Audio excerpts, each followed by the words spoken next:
are very deeply interconnected, and without those two, it will be quite difficult to provide a sustainable settlement.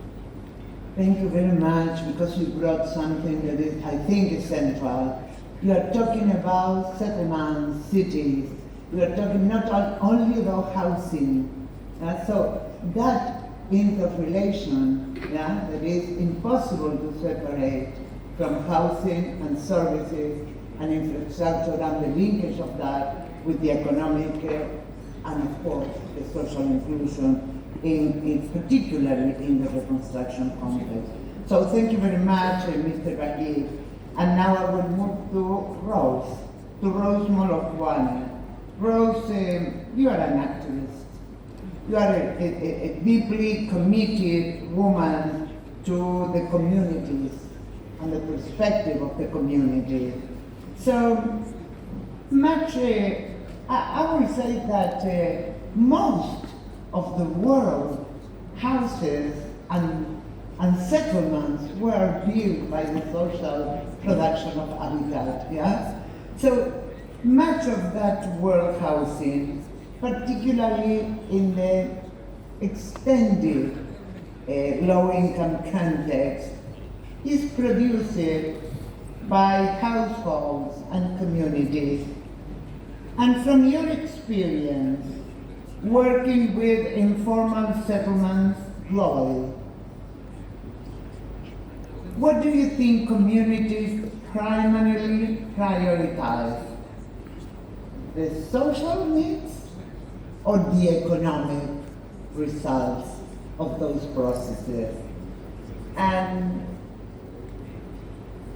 under which circumstances one of those vectors become more urgent than the other? Please, the floor is yours. Women, well-organized men. That's the definition of women, and that's how I can answer. And then when we talk about housing, I think for me, when I look at it, I look at it in two different ways: formal housing and informal housing. When we talk about formal housing, we talk about the social housing that is relevant for the privileged and those who can afford. And for the informal housing, it's for the people who knows that housing is very important for the protection of their family.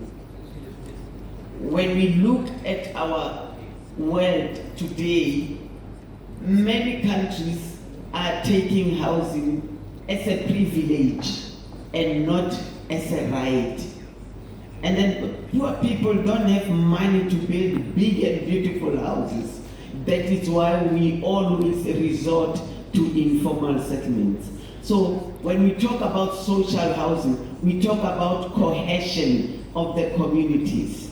And then as the organization, being part of Sheikh Dwellers International, we are practicing the cohesiveness of the communities who are coming together, fighting for the rights to land, fighting for the rights to housing, but not in a negative way, creating partnership that wants the voices of the poor to be listened to.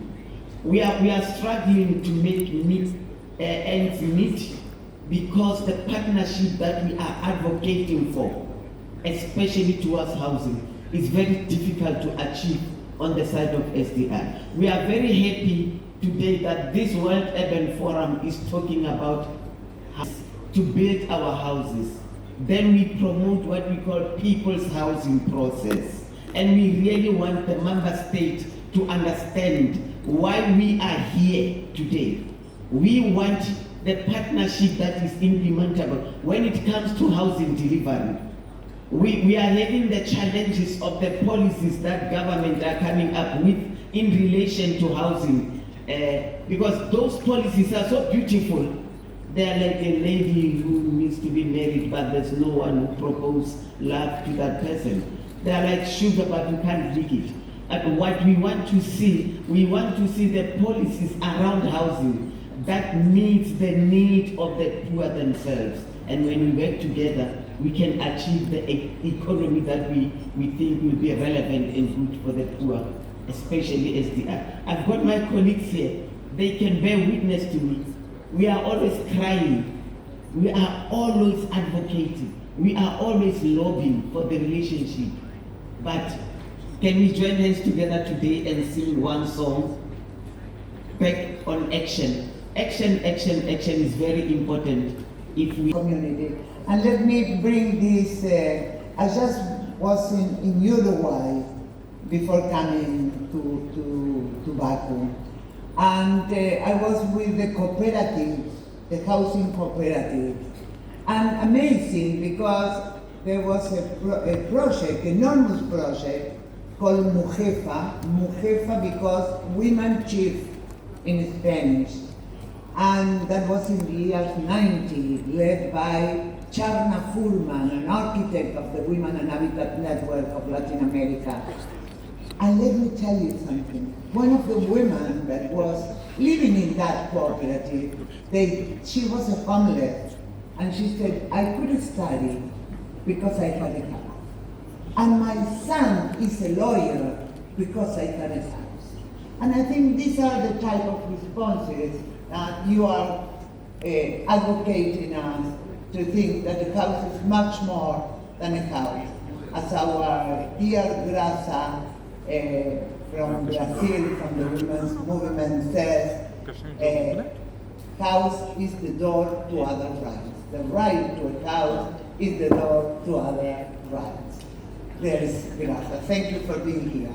So thank you, Rose. I think your role, as the role of all the activists, is central to really advocate for the right policies and for where the needs are. Yeah, strictly that. Now let me move to Your Excellency.